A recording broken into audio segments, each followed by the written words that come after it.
Good evening and welcome to the Wellness Collective podcast. I'm your host, Chandra Scott, and this evening we are having a social work discussion with the wonderful Lucritia Stewart. She is a licensed clinical social worker based out of Maryland, primarily in the PG County, Montgomery County area, and she is also the founder of the amazing brand known as Bold Black Social Worker. She provides career consultations as well as a wonderful clinical supervision planner, and she offers individual and group clinical supervision hours for those in need. So, tonight we're going to dive into some heavy topics that we have that have been floating around and some changes in social work in Maryland. And we're also going to dive into what sparked Lucretia's interest into the social work profession and how she got started being a social work entrepreneur. But first, welcome Lucretia Stewart. Thank you so much. I really do appreciate you having me on your podcast. I'm so excited to get started with you. You're welcome. And we kind of connected maybe a couple weeks ago, and I was Yes. just so fascinated about all the things that you were doing with your brand and the magazines and the Instagram page. And I don't know you personally, but I am very proud. I think you're doing a great job of all the things that you're doing with your brand as well. So I'm definitely excited to work with you now and in the future. Well, thank you so much. I appreciate it. And yes, I'm excited to work with you as well. And I guess we could talk about that towards the end, but you will also be a guest speaker at an upcoming event that I'm hosting in March for National Social Work Month. But before we get into that, can you tell me how you got started in social work? So I started in social work while in my sophomore year at Bowie State University. I went to Bowie State University in Okay. 2009, and I graduated in 2013. And initially, I wanted to be a nurse. That was my first thing. I wanted to be a nurse. I wanted to be a nurse. I wanted to be a nurse. And so once I realized that math was not my strong point, I decided to transition into another helping profession, and I loved it. And so I tailored my social work experience with school, undergrad and grad school, with more so of a focus of medical social work. So I worked Mm, alongside the doctors and the nurses, still, what I wanted to do initially, as a kid, but just in a different capacity. So Bowie State definitely started my love and passion for social work. And that's really how I got started. amazing. Now, do you also offer like individual therapy? So as of right now, I do not offer individual therapy. In the past, I did a lot of employee assistance program therapy, which is basically short-term therapy for employers, for employees that the employers provide them as a benefit. So I did that for about 2.5 years part-time, but I no longer do that. What I do full time is I am a public health advisor now for SAMHSA, which is an agency under Health and Human Services. And so I basically work alongside grantees that are receiving funds from SAMHSA and making sure that their agency and the programs that they're doing coincide with the goals of the grant that was granted to them. Wonderful. Yeah. Yeah, and it's funny because my current job, I'm actually working under a grant program that is offered through SAMHSA. So Yep. it's such a small Small world. world, right? It's such a small world. Yes, yes. Definitely. Yep. Yeah. So that's what I do. So I work alongside other professionals. They're not, no, I'm the only social worker on my team, but there are plenty of social workers within the agency. However, I work alongside, epidemiologists, folks who are in the public health realm.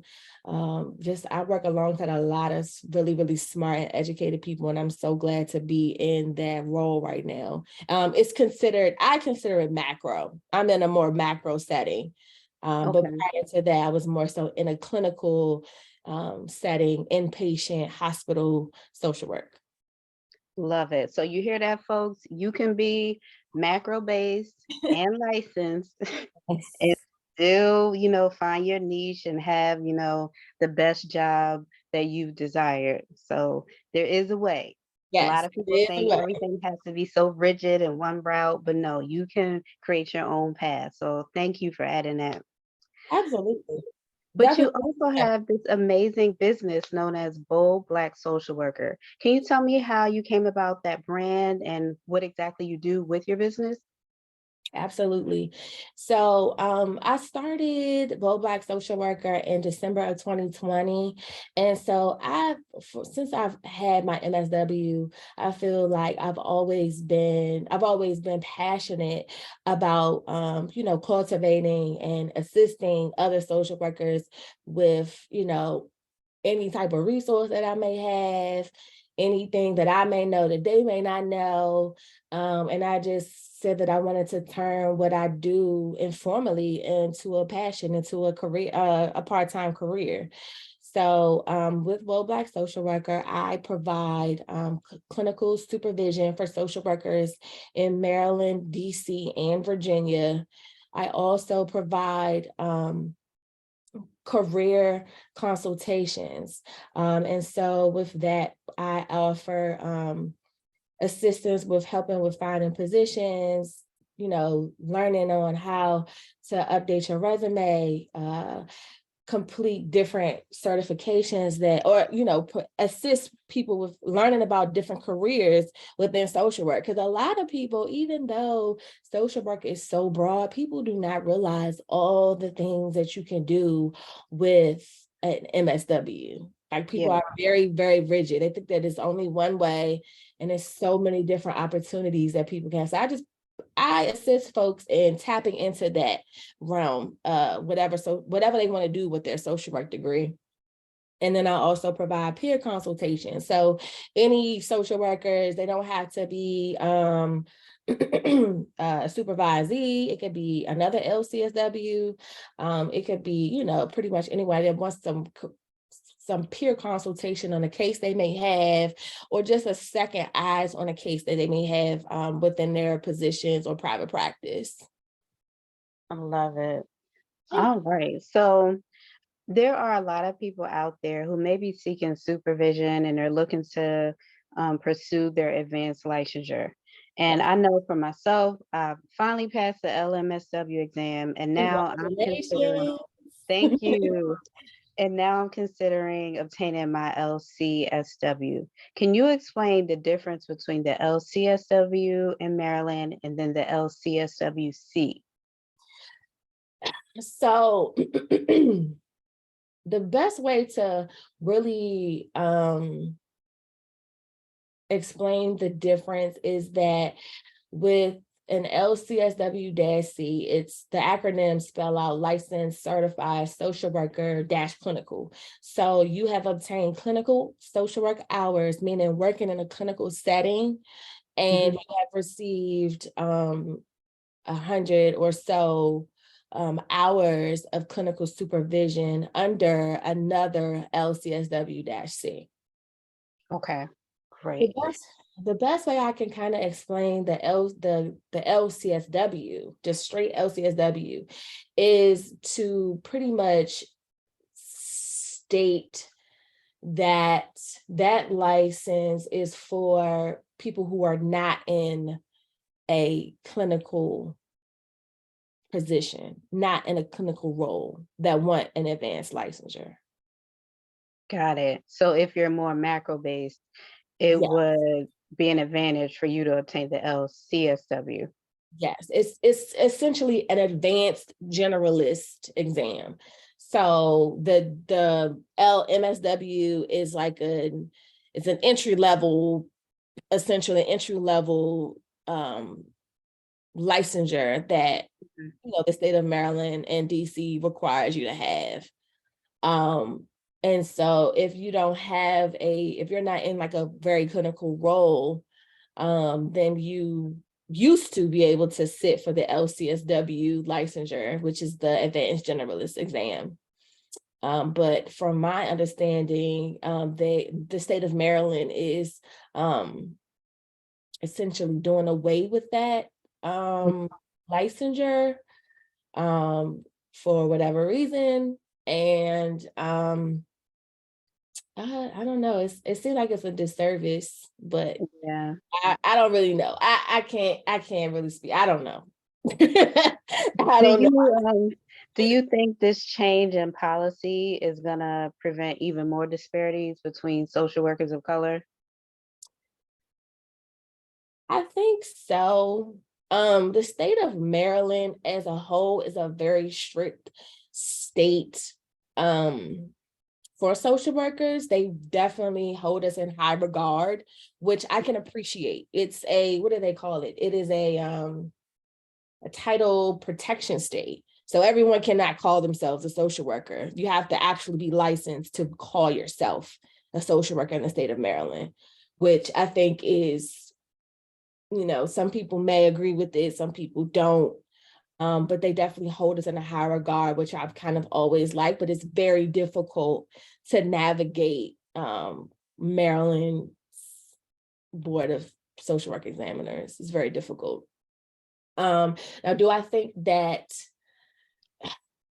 it will cause more disparities? I think so, because a lot of our positions and a lot of the jobs that we work, it's very fast paced. It can be very fast paced, and also, oftentimes positions do not provide social work supervision. So in order for you to even get into a clinical role, they want you to have a license. They want you to have a clinical license to be in a clinical role. But then in order to get a clinical license, you have to have a clinical role. Like it's very cumbersome, it's very confusing. And I do think that a lot of social workers of color do not know how to navigate that system at all. And a lot Yeah, of that's people true. they don't know, they don't have the education to really navigate the system and what they want to do with their advanced licensure after they pass their exam. And I think that a lot of schools, they don't teach the exam either. That is so true. Like I graduated in 2010 with my master's in social work, and at the University of Maryland at Baltimore, they didn't talk to us about licensure, how to apply, how to study for it, or anything. Yeah, I've been hearing lately that certain schools, especially like Morgan State University, they actually have like study groups and they're yeah, teaching students study skills and things like that now. But I know back in 2010, that was unheard of. yeah, yeah. And I think that because social workers they're they're in high demand, especially within Maryland. A lot of people are requiring that licensure in order for you to work for them. In my opinion, I feel like the licensure, having a license, whether or not you are in macro settings or in clinical settings, it sets you apart from others. Uh, Hmm. like I said, we're a protected profession, and I think that social workers need to hold themselves in a high regard, the same high regard that psychiatrists are being held, the same high regard that nurses are being held, pharmacists. They all have to pass an exam to work. And I think that, Yeah. you don't think that you should have that exam, but it shows that you're competent in the work that you're going to be doing. And a lot of people don't agree. It's like a really tough, touchy subject for a lot of folks, especially a lot of people who have struggled with passing the exam, because it's hard. It's Yes. extremely hard, and it is a disparity for social workers of color, because the answers are not what we would do in the profession at all. Not at all. Not at Um, all. So and it's a small joke, but it's the absolute truth that if you're studying for your exam, you answer your questions as if you're a middle-aged white woman from the middle of America. You have right. it's no how do I No gray area it's with that no gray area. test. You I love cannot, and it. that's why a lot of people they a lot of social workers of color are having a very hard time passing the exam because the writers of the exams are very biased to what they would do in a role. And it's disheartening. But Yeah, it's very disheartening. But I think that doing away with the exam will be a disservice as a whole. I don't yeah, think we should do away with the exam, but actually changing the exam and what its criterias, and also changing the type of questions and how to answer them will have a lot of social workers of color excel with furthering their careers. Because it's like sometimes, depending on where you are, you're really stuck in a realm if you don't have that license. And it's disheartening because it's like, you know what you're doing. You could just have test anxiety, or yeah, you could just be, have dyslexia or whatever the case is, and it's just hard for you to take a test. It's hard for you to understand the questions. But if you're in that real world position, and if you're in that real world job, you know exactly what to do in the moment. So it's hard. But I I think that do I think that it'll probably be a disservice to do away with the LCSW, in my opinion, because you have to, in order to have an advanced licensure now, you have to be in that clinical role and you have to have that clinical experience. And a lot of people don't have it. yeah. And I know for me, I failed the LMSW a few times, but I recently passed it. But I really have bad test anxiety. Like I Yeah. cannot, and it's on top of that, like my attention span when I'm just Mhm. sitting there reading those long Yeah. vignettes and all Yeah. that. It's like, oh my God. Now they did make a change this year where some of the questions were only three choices versus the four options. Yeah. But I didn't see much of a difference. It's like, yeah, Absolutely. it may take 1 minute off reading it, but it still Right. was like the same thing. And I actually feel like the vignettes were longer if they only had three options as the Uh-huh. answer. Uh-huh. So I really don't think that's really a service to us either, but I'm sure they have to troubleshoot it and test the waters first before they eliminate that. I think it's Um, you, yeah, honestly, more so than anything. I don't think that'll really help you, but yeah. it's just And I know for me, I always consider myself to be macro based. yes. I've had, my longest experience was in case management with DSS, but I wanted to grow out of that and go just fully macro, like whether it's doing policies, grants, creating programs, doing outreach, like that was my realm. But then when I found out about them taking away the LCSW, I was like, oh, well, that was the, exam I wanted. Because, because of my test anxiety, I didn't want to have to sit for the C. And because I wasn't necessarily clinical focused, I didn't want to have to take the exam for the LCSW-C either. But now it's like there's no choice. If you want that advanced degree, that Yeah. advanced licensure, you have Yeah. no choice now. But I will say earning the LMSW at the minimum opens so many doors. Yes.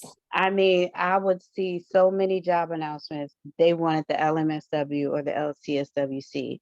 And there were so many things I could not apply for. Now, I do understand that some jobs will still hire you with the MSW, but for me, in my experience, I wasn't that lucky. Right. But as soon as I earned the LMSW, all of a sudden I'm getting more alerts on LinkedIn for jobs and, Yeah. a lot of things I'm able to finally apply for, and I felt more comfortable applying for it. So I will say that it's still something good to have, even if you are considering yourself to be macro based. Yeah. I think it So, I think it's a oh, go ahead. I'm sorry. no, I'm sorry. I was just saying I agree. I think that unfortunately, you have to have that advanced licensure in order to really make a lot of headway. I mean, Mhm. sometimes you can find a position where you don't need it and it's a good amount of money, and you could make, a difference still, while getting paid, the amount of money that you want. But it's very slim and far in between. So, I like to tell people to take the exam, even though they may not want to or they're against it. I think that it sets you apart, and a lot of these jobs require it in order for you to make the money that you want. So That is so true. So, can you walk me through the steps when you're obtaining that clinical supervision? So, I see that you have a wonderful planner that's a great guide, but what are the steps in order to get those supervision hours? Like, do you file with DHMH or the Board of Maryland Social Workers first and then log your hours? Or, like, what is the process for that?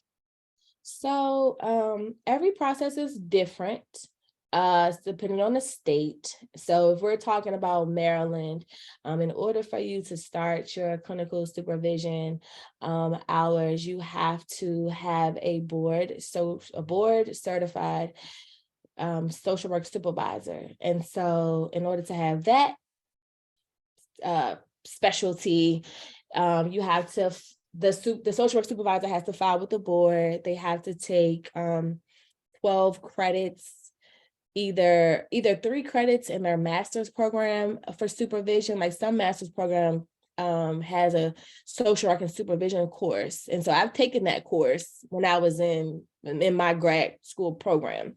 I've taken Oh, the wow. course. Yeah, so I took the course. I already knew I wanted to be a social work supervisor, and eventually. So I researched it, and having that allowed for me to use those credits to apply to be a social work supervisor. So you have to have your LCSW-C license, and then you also have to have either those 3 credits within your master's program with the social work and supervision course, or you have to take a 12-hour CEU course in supervision and social work supervision in order for you to be considered a social work supervisor. So you have to have that person, whether it's in the job or independently. And so once you have this person, you don't have to register with the board when you start supervision.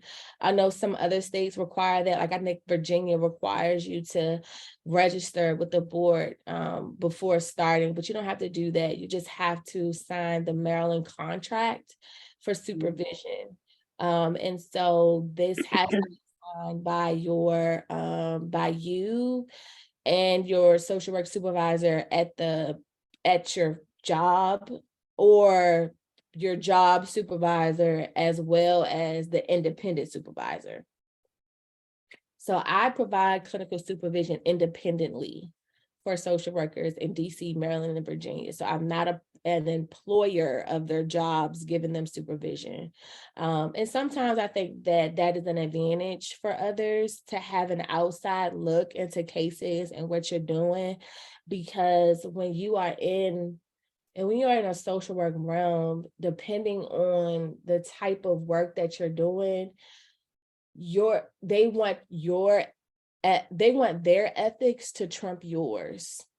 Hmm. Sometimes that's not ethical as a social worker. So say for instance, in the medical field, right?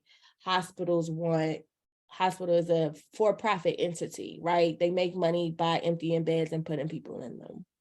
Right. So, sometimes hospital social work hospitals want you to, have a patient leave and it's not safe. Right.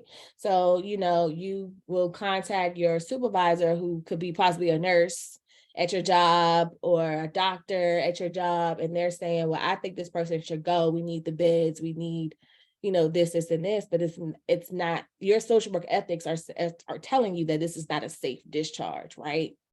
Right. So that is when I think that having a private sector supervisor, having an outside look without the pressures of the actual job itself or the actual company or agency, gives you a different perspective on how to do things correctly and ethically within the profession. So I provide that independent look into clinical supervision. And so you have to, like I said, you have to have that person who is a social work supervisor within Maryland. And then I'm not sure now, because the board is changing the hours again, if I'm not Yeah. mistaken. Prior to, I think, 2020 or 2021, the board wanted you to have 3,000 hours of working hours, meaning this is 3,000 hours of you actually working a job, over the course of 2 years. And then you had to have a minimum of 144 clinical supervision hours, meaning those are the hours that you and I will have, or you and me and someone else will have face to face, working on cases and getting consultation on the things that you're doing. And then, Wow. and then they changed it to 100 hours. And then I think that now you have to have, I think, 3 years of supervision and 150 hours. Now I read the newsletter, but the newsletter that was given out is very confusing. A lot It of is. questions are not, they thought that they were answering, they weren't. So I would have to get additional clarification on that. But now I think they're up to 150 hours of supervision, which, if you're paying privately, could be very costly over time. Right. It's a lot. It's a lot. And the state of Maryland definitely requires a lot more than other states, a lot more than most states.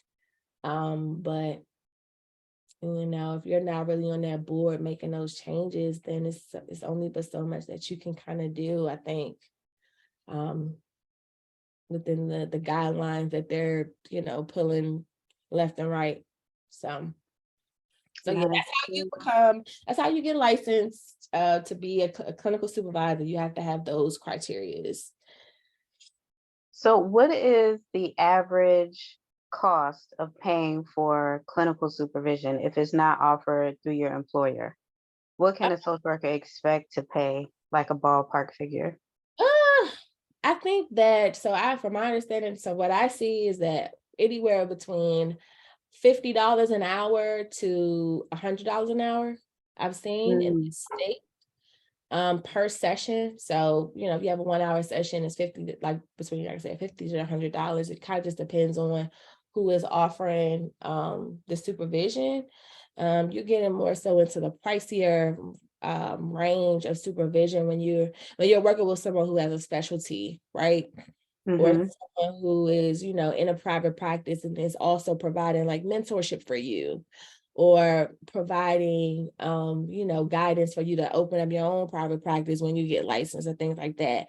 And then when you get into those specialties and the perks of, having, someone who has a specialty that you're interested in, you may get it may be a little bit pricier for supervision. But I charge $60 an hour. And it's basically $1 a minute. And I charge that amount because I know the struggles of when I was trying to get my license, and Mhm. how costly it was back then. Like this was like 2015 to 2017. It was like I was paying so much money out of pocket and not getting, I wasn't making a whole lot of money at that time either. Mhm. I understand, like, I like to be as reasonable as I can. I'm not trying to, I already know the struggles of being a social worker without having that clinical license. So adding, extra dollars onto, the things that you need in order to go ahead, I just don't think I want to do that. So I just gotta keep my prices reasonable, in my opinion. Other people think so too. So but it anywhere between $50 to $100 in the DMV area, I think that you'll be paying for privately. Mm. But I But tell people all basically, the time. oh, go ahead. I'm sorry. No, I was just saying, like, I tell people all the time, like, even when you do a supervision consultation with me, like, get a job that provides it for free. Like, I tell people that all the time. Like, I'm not one of those, entrepreneurs who's like, I want your money. I want your money. I tell people all the time, and I like to keep it very real with the people that I work with. Like, if your job is providing this for you, use that, and like use that as an advantage. Yeah, that's true. It's very expensive, like over time. It seems like it, but just like when you're shopping for something, you get what you pay for. So, Yeah, if someone's on the higher end, if they're offering that expertise that you want, and you want to essentially be mentored by them or be in their shoes in a few years, then it's definitely worth it. From what I've been hearing so far, even though a lot of employers offer it for free, most of them will have you by contract where you have to stay with the job a few years after you earn the LCSW-C. So that's something to think about too. Like, if you're just only want to be at the job for like 1 to 2 years and you don't want to give them any more time, then you may want to pay out of pocket for the supervision, correct? that freedom, to have that freedom. Yeah, Yeah, absolutely. It's I think that jobs now are seeing that it's a demand in order for you to keep your social workers. Like a lot of people are leaving jobs. I know so many of my former colleagues that left jobs making less money but getting supervision. Like people are doing that now because I mean the money weighs out. Like, you paying, $60-$70 per hour for 150 hours. That's a long time. That's a lot of money. I don't know off the top of my head, but that's a pretty good amount of money. And that that, is. Yeah. the amount of money that you're paying is the amount of money that you're losing, from the job. So you might as well go somewhere that is offering it for free. It sometimes if you do the math, you still end up being paid more if you going to a job that pays you less money. You're getting more money in your pocket because you're not paying for supervision. That's so true. Mhm. Yeah. So I see that you offer the planner to Yeah. help guide you for the clinical supervision. So, and you have it in the digital format and the hard copy format. So, can you tell me like how that planner can be used as a guide and help you when you're collecting those supervision hours? Yeah, so I created the World Black Social Workers Clinical Supervision Planner to allow for social workers to be organized within this process. Like, a lot of social workers, they change jobs. They have multiple supervisors, and housing all of that information, in my opinion, in one central place makes things so much easier when you are applying for your clinical licensure. You have everything in a central location. You're able to write down the goals that you want to have, your 3 month, your 6 month, your 1 month goals. And it's also 30 months. It's a 30-month planner. So it's pretty big because I know that supervision is not always 2 years, right? It could be 3 years, like it's about to be. It could Hmm. be it Right. could be, longer than what you expected. So I wanted to make sure that it was big enough and had enough pages for you to, just in case things take a little bit longer um than what you expected. Because like I said, things happen, you change jobs, sometimes jobs even say, oh yeah, we offer clinical supervision, and then you get there and they do not. I see a lot of people that Wow. that have that. They get you in a job No. and they tell you, they say, we offer supervision, you'll get it on this day and this day, and then you don't get it at all. And then the job like literally lied to you to get you in the position to fill those seats that they have. Now, So if you switch jobs, do those hours transfer with you? yes, Okay. hours Cool. do transfer with you as long as, so what I tell folks, especially the people that I work with, is that before you leave a job, get your supervision documents signed and dated before you leave. And the reason why I say that is that the state of Maryland specifically has a document that your supervisor has to provide for you and sign off saying that you were in a clinical role and this percentage of your time you were doing assessments and diagnosis, or you were doing this and you were doing that. And so, people usually wait until they've obtained all of their hours to go back and backtrack and figure out, get these people to sign off on the paperwork when just do it as soon as you terminate. So you will Wow. have that document already, and you Right. won't have to worry about, um, you'll have that document already. You don't have to worry about going back and finding people. Like I've heard horror stories, like, social work supervisors moved and nobody know where they live. Oh, I've heard good. social work supervisors have passed away and they can't get their hours documented. It's bad. Like when I tell you Wow. this, the things that I've heard from other social workers over the last couple of years about obtaining their hours is just it could be a nightmare. So the clinical social work supervision planner is to essentially make sure that you're staying organized within your journey of getting your clinical licensure. So ideally, every month, when you finish getting the hours for that month, you should have the supervisor sign off on it right then and there, right? Or is it after every single session? So it could be after every single session. They should, like, in the planner, they can sign off on it on every single session, right? And date it. Some people, some social work supervisors are supposed to be documenting their sessions as well and keeping those files for 5 years. That is what you're Mm, supposed to do. A lot of social work supervisors don't document like they should or keep those files. They expect for the social workers to keep it. So they could sign off on it, or they could just sign off on your document, on your application document that they have to sign for you to even turn into the board. But that's completely up to you. You just need to make sure that you're documenting when you met and how long, and how many hours that you'll have, how many hours that you've done and how many hours that you've had um, towards your license. wow. All right. Yeah, it's crazy, right? It I feel is. like Ooh. non-social workers are probably going to listen to this and like they don't even know what we're talking about, but some social workers are going to follow. So I know as a social worker, I'm still overwhelmed, like, oh my God. But this is what I have to look forward to. And I'm kind of excited, yet a little scared at the same time.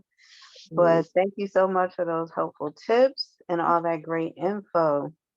So, what's next for Bold Black Social Worker? Are you working on any new products, any new services or events? So I am. So this year, I plan on doing a lot more speaking engagements. I have a speaking engagement with you that I am super, super, super excited about, with the Wellness Collective in March for Social Work Month. I am also working to become a CEU instructor. So being able to Mhm. provide CEUs for social workers in the DMV area to use for their to uphold their license. So that's my next goal for 2023, and just to be more available, you know being able to help as many people as I possibly can. I'm working on a MSW scholarship. I'm working on so many different things, but my first kind of goal is to work with you, so I'm excited. Thank you. Yes. And you are also our cover girl for the Wellness Collective magazine for the February issue that'll be coming out February 5th. Yes. So kudos to you for that. She will grace the cover of our new digital magazine. So definitely grab your copy of that so you can learn more about Lucretia as well and hear about the great things that she's doing in the community. But I'm interested in hearing about the CEU trainer because I know I was thinking about planning a conference, Mhm. but then I started doing more research and Yeah, it is not easy. not And easy at if you all. want to offer CEUs, there's like applications and Yeah. hundreds of dollar fees. And I'm like, just to offer the CEU, like I'm not the one leading the workshop when I'm hosting the event. where Yes. facilitators will offer the content, and they're still like, you have to be registered Yep. with like the state and NASW just to do it, and you have to pay just to be registered. And I'm like, oh my gosh, like It's they a lot. really make it difficult. They make it extremely, extremely difficult. Especially for me. So the process, I started the process. I wanted to do it last year, and I started it but thinking that it is going to be super easy and I could offer CEUs for Social Work Month, and it did not work out that way. So in order to be able to be a CEU or be accredited to even provide a CEU, you have to apply either through NASW or through ASWB. Hmm. And then sometimes I think Maryland offers um, Maryland offers like the approval as well. But if you're accredited with NASW or ASWB, 9 times out of 10 you'll be accredited for the different states because that's our governing body essentially. Mhm. So True, true. um going through those two entities, one or the other will allow for you to provide CEUs that could be um, used towards your license, towards other people's license. But anybody could say, "Oh, I'm giving out CEUs and I'm charging for it or giving it out for free," and they're not even giving out the information that they're not giving out the information that you need for your recertification of your license. It's a lot, like especially like what did they say that I saw that would stick out to me. They said that you self-care and learn about self-care is not a CEU topic. I figured they would say something like that. Yeah, they'll say stuff like that. That's not a CEU topic. It's just, little weird fine lines that you really have to look into before becoming I guess allowed to provide CEUs for people to use for their licensure renewals. And Um you would think after the pandemic, like they would prioritize us learning about self-care, not only for ourselves, but our clients. But yeah, okay, then. right. You would think so, but that is not something that, or like burnout. They say like burnout and self-care are not topics that should be used for your CEUs. Um it's a lot. Yeah, so you definitely want to get your continuing education hours through someone who is accredited, not just something that you just found online or just heard from somebody else. Because essentially, if you don't have the 30 hours or the 40 hours for clinical social workers, and they, go back and edit your charts, edit your CEUs and say this was not appropriate or this was not approved, then you lose your license. Mm-hmm. So that is something that I'm definitely working on. Being able to provide CEUs for folks to actually use towards their licensure. That would be great.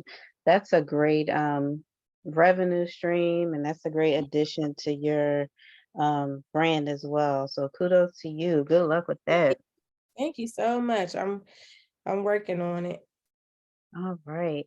Now, as you mentioned before, you are also going to be a guest speaker at the social work brunch that I'm hosting under the Wellness Collective brand, and it will be on March 11th in Odenton, Maryland, at the Odenton Regional Library. Now, the goal of this event is to reclaim your vision. I'm noticing so many social workers that are like struggling to figure out their niche and figure out how to excel at work and how to move about different social work settings. So the purpose of this event is to help other social workers reclaim their vision, strategize, learn more about different ways that they can pivot in social work, and to help provide resources. And I felt like you would be an amazing speaker to help guide the guests to do so. So Thank you thank you for agreeing to so much. speak. I'm excited. Absolutely. I'm excited too. I can't wait to see all the good things that you'll be doing with the brunch. And I can't wait to see the outcome. I'm really excited. I think it's gonna be a great turnout. So I'm excited. I can't wait. Thank you. Now, in addition to you being a guest speaker, I also feel that branding is important as a social worker. So whether you are a professor in social work or you are a social work entrepreneur, or even if you're a case manager, branding is still important. And I know that photos are a big barrier, believe it or not, for Yeah. some of us. So at the social work brunch, you will also have the option to have a mini photo shoot. And in addition to purchasing your general admission ticket, you can also add on to have your photos taken, and it'll be a 10-minute session, come camera ready. And we have a amazing professional photographer, um, known as Samantha D Photography, that will be offering the photos and guiding you through those headshot sessions. So, we're not just talking about it, but we're actually showing you the how, and we're actually providing you those hands-on resources. So I really hope that a lot of people can join us and really, ask your questions and network and just learn more about how you can do more in social work.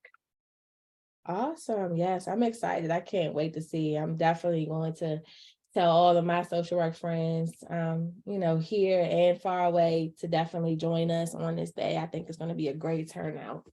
Yes, thank you so much. Well, is there anything else you'd like to add about your brand or anything that's coming up? Um, so as of today, I do have, today is January 17th. As of today, I do have a few opening slots for clinical supervision.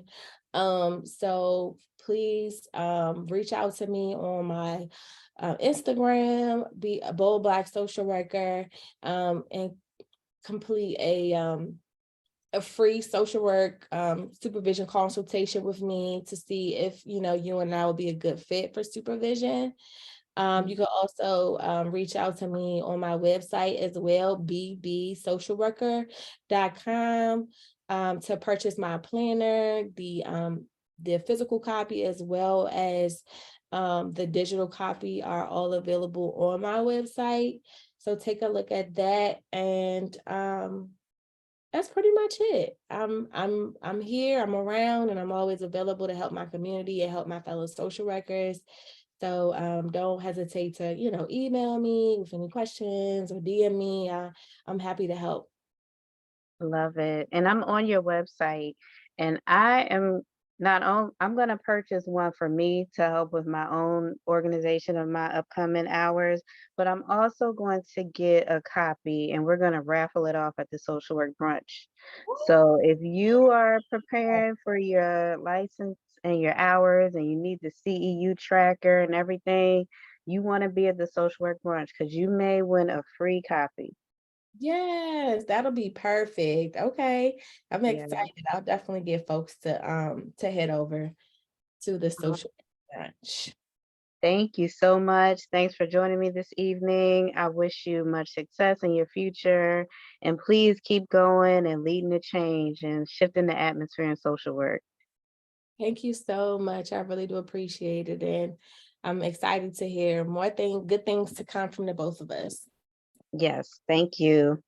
All right, everyone, that's the end of our interview for this evening. Thank you for joining the Wellness Collective podcast on YouTube. Please like, subscribe, and share, and also leave us a comment.